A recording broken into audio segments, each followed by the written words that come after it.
Imagine a city that had survived 1,000 years of sieges, protected by walls so thick and defences so legendary that no army in history could truly break them. This was Constantinople, the crown jewel of the Byzantine Empire. It sat behind a harbour called the Golden Horn, which was blocked by an unbreakable massive iron chain. But in 1453, a 21-year-old Sultan named Mehmed II decided he would do what no one else could. He would take the city, or it would take him. Mehmed wasn't just a warrior, he was an engineer and a visionary who believed that if the sea was blocked by a chain, he would simply find another way into the heart of the city. The Theodosian Walls were the greatest defence in the medieval world, standing tall against every invader for centuries with multiple layers of stone and brick. To break them, Mehmed commissioned the largest cannon ever seen, a bronze beast called basilic that fired stone balls weighing over 1,000 pounds. The earth shook as the bombardment began, but the Byzantines were resilient, repairing the walls every single night under the cover of darkness. The real problem for Mehmed wasn't just the walls, it was the Golden Horn, the inlet of water that protected the city's northern, more vulnerable flank. That massive iron chain across the mouth of the harbour made it impossible for the Ottoman navy to enter. His ships were trapped outside, watching helplessly. Mehmed watched from the shore as his fleet was held at bay. He knew that as long as the Byzantines controlled the water, the city would never fall. That's when he conceived a plan so audacious it sounded like madness. If he couldn't sail through the chain, he would go around it, over the land. He ordered his engineers to transport his massive galleys over the rugged hills of Galata, moving them from the Bosporus directly into the Golden Horn. Thousands of workers were recruited to level the ground and build a road of wooden planks over the steep 2-mile-long terrain.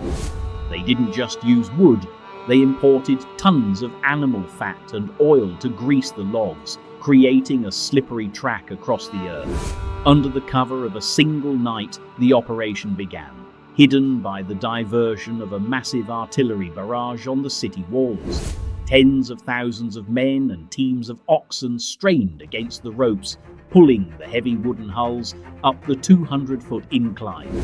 Torches flickered in the dark, and the sound of drums beat a steady rhythm for the workers as they performed the impossible. To keep morale high, Mehmed ordered the sails to be unfurled and the rowers to sit at their benches as if they were in the middle of the sea. Trumpets blared and banners flew from the masts as the fleet sailed across the dry, dusty hills in a display of pure psychological warfare. By midnight, the first ships reached the crest of the hill, looking down onto the quiet, unsuspecting waters of the Golden Horn. The descent was even more dangerous. The men had to use complex pulley systems to keep the massive vessels from sliding out of control. One by one, over 70 ships were lowered into the water, bypassing the Byzantine defences and the iron chain entirely. As the sun rose the next morning, the defenders of Constantinople looked out at their harbour in total, paralysing disbelief. Where there had been empty water, there was now a massive Ottoman fleet, their flags snapping in the wind directly under the city's weakest walls. The psychological blow was devastating. The Byzantines realised their unbreakable defences had been outsmarted by the sheer will of a young sultan. Now Mehmed could attack from both the land and the sea simultaneously, forcing the thin Byzantine garrison to divide their already exhausted forces. The siege dragged on for weeks, but the city was now being strangled from two sides. The end of an empire was finally in sight. The last emperor, Constantine XI, refused to surrender, choosing instead to die with his city rather than abandon his people. On May 29th, Mehmed launched the final all-out assault, sending wave after wave of his best soldiers against the battered walls. Finally, the elite Janissaries found a small postern gate left unlocked, and the Ottoman tide began to pour into the ancient city. The double-headed eagle of Rome was lowered, and the banners of the crescent were raised over the highest towers of the city. Mehmed rode his horse through the gates, not just as a conqueror, but as the man who had effectively ended the Middle Ages. He went straight to the Hagia Sophia, the greatest church in Christendom, and ordered it to be preserved and converted into a mosque. This event didn't just change the map, it sent shockwaves through Europe, sparking the Renaissance as scholars fled to the west with ancient knowledge. The story of the ships that walked over land became a legend, a testament to what can be achieved through sheer human will and engineering.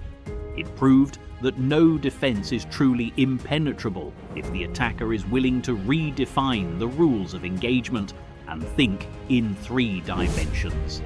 Mehmed would be known for the rest of history as the Conqueror, a title he earned through blood, iron, and an imagination that knew no bounds. Today, the city is Istanbul, a bridge between 2 continents and a testament to the vision of a 21-year-old sultan. The hills of Galata still stand, and though the wooden tracks are long gone, the memory of that impossible night remains etched in the streets. The night the ships sailed over the mountains changed the world forever, ending one era and beginning another with the stroke of a genius. Next time you face an impossible obstacle, remember Mehmed and his walking ships. Sometimes the way forward isn't through the wall, but around it. Constantinople fell, but the story of how it happened continues to inspire those who dare to dream the impossible.